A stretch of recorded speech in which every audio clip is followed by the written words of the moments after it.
मैं उस डरावनी रात को कभी नहीं भूल सकता, जिस रात को मैंने अपना सबसे अच्छा दोस्त सूरज पाटिल को खो दिया। कुछ सालों पहले की बात है दोस्तों।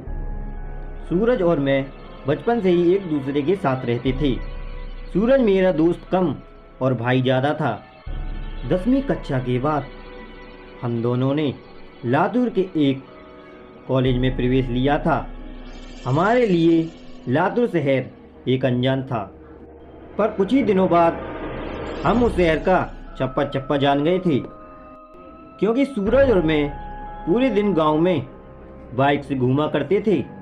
हम दोनों रोज रोज उसी शहर में घूमकर बोर हो गए थे। इसीलिए एक रात हमने लॉन्ग ड्राइव पर जाने का फैसला किया था। हमने कामी के जंगल में जाने का प्लान बनाया था। हम कामी गांव के जंगल में कभी नहीं गए थे, पर हमने सिर्फ इतना सुना था कि कामी गांव का जंगल सिर्फ नाम का जंगल था, क्योंकि वह हरे भरे पेड़ के सिवाय कुछ नहीं था। क्योंकि उस जंगल में जो भी जंगली जानवर थे वो शिकार के दौरान मारे गए। इसीलिए रात में लॉन्ग ड्राइव पर जाने के लिए वह जंगल बिल्कुल सुरक्षित था। और उसी रात पूर्णमासी की रात को मौसम भी अच्छा था। इसीलिए मैं सूरज के साथ कामी गांव के जंगल में जाने के लिए राजी हो गया। रात के 11 बजे हम कामी गांव के जंगल में दाखिल हो गए। हमने जैसा सुना था वैसे ही जंगल का रास्ता मक्खन की तरह मुलायम था। बाइक पर बहुत मज़ा आ रहा था, पर मुझे इस बात से हैरानी हो रही थी कि हम जंगल के इतने अंदर आ चुके हैं, पर हमें जब से अब तक रास्ते पर एक भी गाड़ी दिखाई नहीं दे रही थी। जंगल का रास्ता एकदम सुनसान पड़ा हुआ था। तभी रास्ते में हमें एक पुल दिखाई दिया। सूरज ने उस पुल के बीचों बीच बाइक रोकी। वह पुल 100 साल से 200 साल पुराना था। उस पुल को अंग्रेजों द्वारा बनाया गया था। हम दोनों पुल पर गए और खड़े हो गए। पुल के नीचे से नदी बह रही थी और कोमल हवाएं चल रही थीं। इतने में दूर जंगल से भेड़िए की रोने की आवाज़ आई। पुल के ऊपर से बहने वाली हवाएं अचानक रुक गईं। नदी का पानी थम सा गया और अचानक से चांद एक काले बादल के पीछे गायब हो गया। तभी हमारे सर के ऊपर से एक टीटी हरी भयंकर आवाज़ आई। न जाने कुछ ऐसा लग रहा था जैसे कि वो हमसे कुछ कह रही है। मैंने सूरज से कहा, सूरज, यहाँ कुछ अच्छा नहीं लग रहा। टीटी हरी का चिल्लाना मतलब हमारे चारों ओर खतरा है। हमें जल्दी से यहाँ से निकलना चाहिए। सूरज ने कहा, अरे भाई, कुछ अशुभ नहीं होता है, बस ये अंधविश्वास है। यहाँ खड़े रहो और चुपचाप नज़ारा देखो। तभी मैंने और सूरज ने कुछ दूर पुल के पास एक औरत को खड़ी देखा।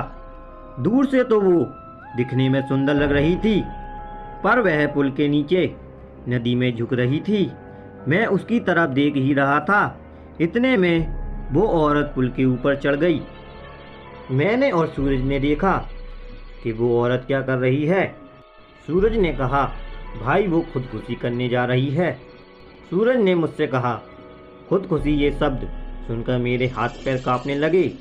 इधर सूरज उस औरत को रोकने के लिए उसकी तरफ भागा, लेकिन मैं वहीं खड़ा था। सूरज तेजी से चिल्लाया, अरे चाची जी, क्या कर रही हो? उतरो, वहाँ से गिर जाओगी। सूरज उस औरत के बहुत करीब जा पहुँचा था और तभी वो औरत नदी में कूद गई। तब तक मैं दौड़ते हुए सूरज के पास पहुँचा। वो औरत हमारे सामने नदी में डूब रही थी और चीख रही थी, बचाओ बचाओ, पर हम उसे सिर्फ डूबते हुए देख रहे थे, क्योंकि हम दोनों बहुत ज़्यादा डर गए थे। वो औरत मदद के लिए बुला रही थी। फिर तभी सूरज ने अपनी टी-शर्ट उतारी और पुल के रेलिंग पर चढ़ गया। मैंने उसका हाथ पकड़कर उसे रोकने की बहुत कोशिश करी, लेकिन वह नहीं माना। उसने मेरा हाथ छोड़ दिया और उस लड़की को बचाने के लिए नदी में कूद गया। सूरज ने नदी में कूदने के बाद उसने अपने आसपास देखा तो उसे वह औरत कहीं नहीं दिखाई दी, लेकिन उसने सोचा कि वह डूब चुकी होगी। फिर उसने गहरी सांसें लीं और नदी के अंदर डुबकी लगाई। कुछ देर बाद वह पानी के ऊपर से आया, लेकिन वह लड़की उसे कहीं नहीं दिखाई दे रही थी। मैंने आंखें बंद करके भगवान से प्रार्थना की, लेकिन जब मैंने आंखें खोली तो मैंने क्या देखा कि वो औरत मेरे बगल में पुल के पास बैठी थी जो नदी में डूब गई थी। वह किसी जंगली जानवर की तरह पुल की रेलिंग पर बैठी हुई थी। उस औरत ने नदी में सूरज की तरफ देखा और मैं मन ही मन सोच रहा था कि तभी मुझे लगा कि ये औरत नहीं बल्कि एक चुड़ैल है, और मैं डर से कांपने लगा और जोर से चिल्लाया, सूरज। उसी वक्त चुड़ैल मेरी तरफ देखती है और मैं सिर से पैर तक कांपने लगता हूँ। मैंने देखा उसका चेहरा काला था और आंखें पीली थीं। माथे पर बड़ा सा कुमकुम लगा था और नाक में बड़ी सी नत्थी थी। उसके नुकीले दांत थे और मुंह से बाहर निकल रहे थे, और उसके नाखून जंगली जानवर की तरह लंबे और नुकीले थे। चुड़ैल बोली, क्या हुआ, मुझे ढूंढ रहे हो? हंसते हुए बोली। सूरज पानी की सतह से हमें देख रहा था। उसे भी पता चल चुका था ये कोई और नहीं बल्कि चुड़ैल है। सूरज हमें चौड़ी आंखों से देख रहा था। मैंने सोचा अब ये चुड़ैल मुझे इसी पुल पर चीर फाड़ कर देगी और मुझे मार डालेगी, फिर मेरे कच्चे मांस को चबा चबा कर खा जाएगी, क्योंकि मैं अकेले ही उसकी पकड़ में आ गया था और डर के मारे मैंने अपने पैंट में पेशाब कर लिया। चुड़ैल बोली, डरो मत, मैं तुम्हें नहीं उसे अपने साथ नदी में ले जाऊंगी। जब मैंने ये सुना तो मेरा दिल घबरा गया था। मैंने सूरज से चिल्लाते हुए कहा, सूरज जल्दी से पानी से बाहर निकलो, नहीं तो ये चुड़ैल तुम्हें पानी से ले जाएगी। सूरज पूरी तरह से डर गया था।